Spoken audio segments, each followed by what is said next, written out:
Good morning, students. How you all? I hope you all are safe at home. Stay at home. Actually, I was explaining the very first chapter of this Hornbill, the portrait of a lady.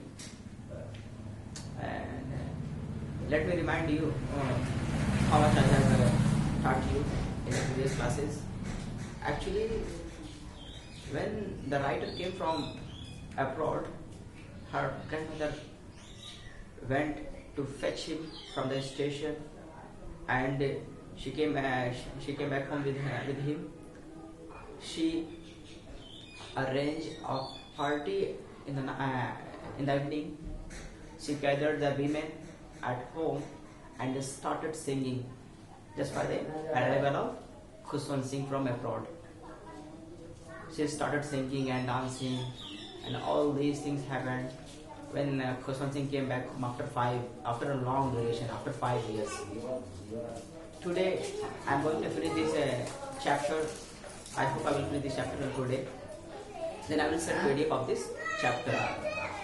So let's see what happened when the writer came back home after a long duration, after a long time, after 5 years. Actually, when her grandmother started singing songs,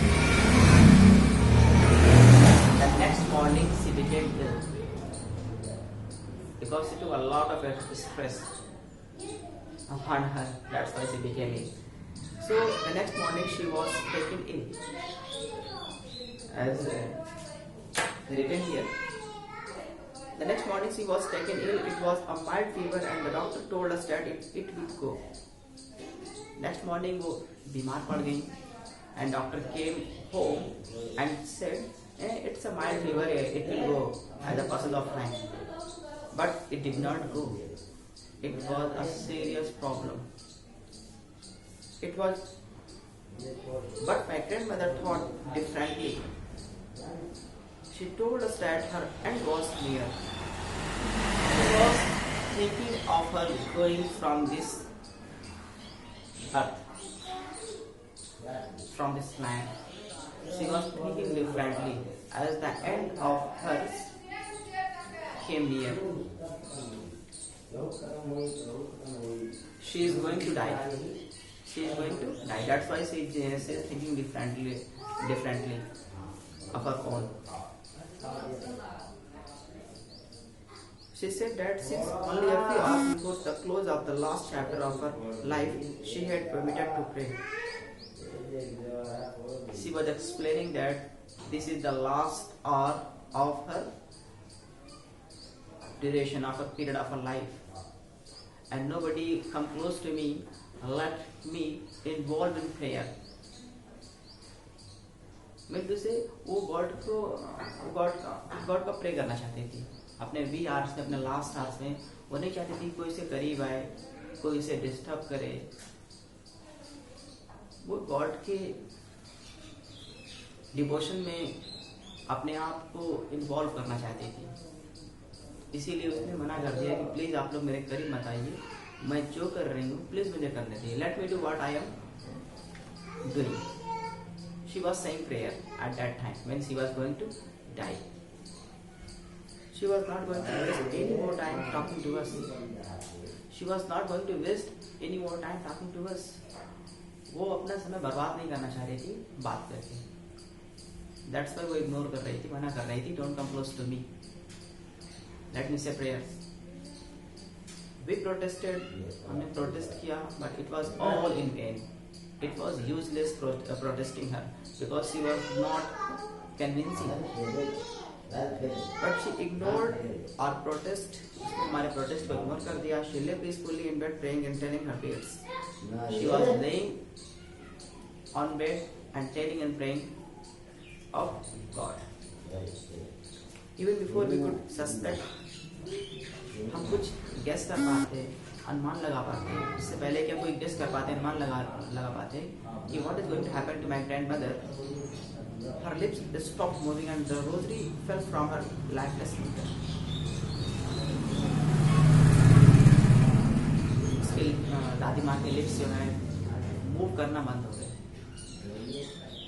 और जो rosary थी, जो माला था उनके हाथ में, वो भी उनके हाथ से गिर गया। It fell from her hand as she was telling this, that she was a peaceful pallor spread on her face. चेहरा पीला पड़ गया। It was peace all around her face. There was not a single movement to be seen over her body. Body पर कहीं भी कोई movement नहीं हो रहा था। सारी बॉडी पीली पड़ गई थी, ठंडी पड़ गई थी। And we knew that she was dead. और हमें पता चल गया कि हमारी दादी माँ इस दुनिया में नहीं रही। That was the end of her life. We lifted her off the bed and as is customary, जैसा कि रीति रिवाज होता है, जैसा कि कस्टम होता है, हमने उन्हें बेड से नीचे उतार दिया। laid her on the ground and covered her with a red shroud. नीचे जमीन पर रख दिया, उनके ऊपर एक लाल कफन, समझते हो ना, श्राउड में होता है पीस ऑफ क्लॉथ होता है, कपड़ा होता है, और श्राउड में कफन होता है, जो डेड बॉडी पर कवर किए जाते हैं, बिछाए जाते हैं। After a few hours of mourning, we left her alone to make arrangement for her funeral. कुछ देर मोर्निंग करने के बाद, वीपिंग करने के बाद, हमने उन्हें छोड़ दिया जहाँ पर वो लेटी हुई थी, और हम फ्यूनरल के अरेंजमेंट में लग गए। In the evening, we went to her room with a crude stretcher to take her to be cremated. और शाम में हम एक स्ट्रेचर लेकर गए उनके कमरे में, ताकि उन्हें उस पर लेटा सके और क्रीमेट कर सके, दाह संस्कार कर सके। उसी क्रूड क्रिएचर पर रख कर उन्हें ले जाते, डेड बॉडी को उस स्ट्रेचर पर रखा जाता है। आपने कभी देखा होगा, जिसकी डेड बॉडी जब क्रीमेट करने के लिए लेके जाते हैं तो उस स्ट्रेचर पर रखते हैं। The sun was setting and had lit her room and veranda with a blaze of golden light. As you all know that it was evening time. The sun was setting, and the rays of the sun were passing towards her room, where she used to sit, she used to feed the sparrows. जहाँ पर वो बैठा करती थी, जहाँ पर वो लेटा करती थी, जहाँ पर वो बरामदे में स्पैरोज को खिलाया करती थी, वहाँ पर सन की रेस पड़ रही थी, आ रही थी। वे stop halfway in the courtyard, और जब हम कोर्टयार्ड में पहुँचे हैं, कोर्टयार्ड में हमने आधा कोर्टयार्ड पार किया था, पहुँचे थे, वहाँ पर हम रुक गए। ऐसे as you all know that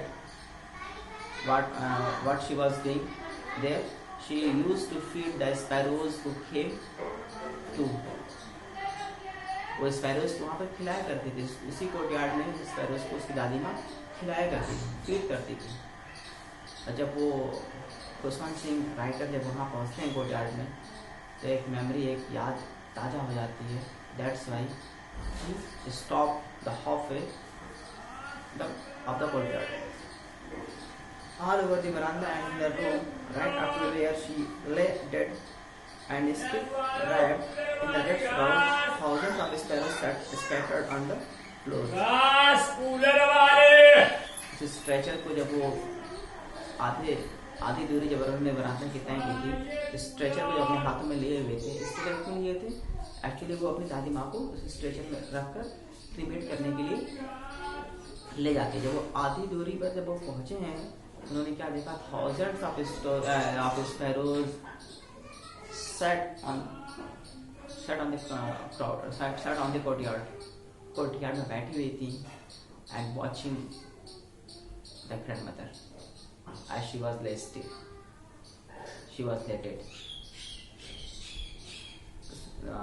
courtyard में इसकी दादी माँ रखी हुई थी, और थाउजेंड्स ऑफ स्पैरोज एक सर्कल बनाकर घेरा बनाकर दादी माँ को देख रही थी। वो अटैचमेंट था स्पैरोज का दादी माँ के साथ। There was no chirping. There was no sound of the birds. They all were silent. आज वो birds singing नहीं कर रही थी, आज अपनी आवाज नहीं निकल रही थी. They all were sad and they all were still. शांत थी. There was not even a single voice to be heard from them. We felt sorry for the birds and my mother fetched some bread for them. Birds को देखकर मुझे बहुत दुख हो रहा था और मेरी माँ किचन से कुछ ब्रेड लेकर आई उन्हें खिलाने के लिए. She broke it into little crumbs. छोटे छोटे टुकड़ों में उन्होंने उसे तोड़ दिया ब्रेड को और स्प्रेड कर दी, फेंक दी स्पैरोज के पास. But the sparrows, the way my grandmother used to, and threw it to them. The sparrows took no notice of the bread. Sparrows को कुछ पता ही नहीं है कि उनके पास ब्रेड पड़े हुए हैं. Actually, they were not noticing on the ground. They were not taking care of the bread. They were not feeling hungry because they all were sad. Just because of the departure of the soul of grandmother. Grandmother की soul के departure की वजह से वो इतनी दुखी थी कि they were not noticing the bread lying on the ground. Ground पर जो bread पड़े हुए थे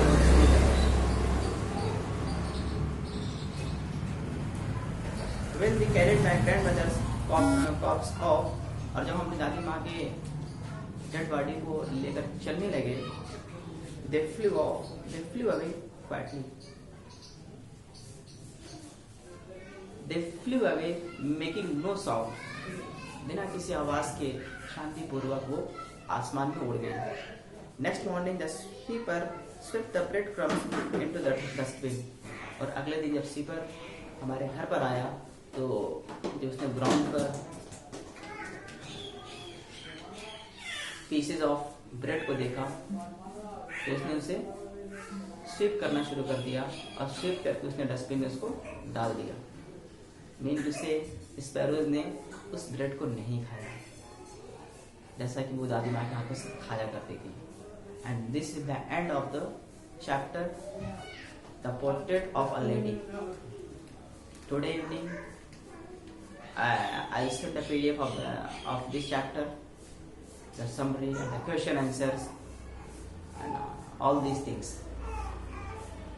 So इसे आप देखिएगा और इसे आप अपनी नोटबुक में लिख लीजिएगा और इसे आप पढ़ाई करिए, स्टडी करिए. If you have any doubt regarding this chapter, if you have any problem regarding these chapters, you can call me, you can contact me. I will try to make your doubt clear. Thank you so much.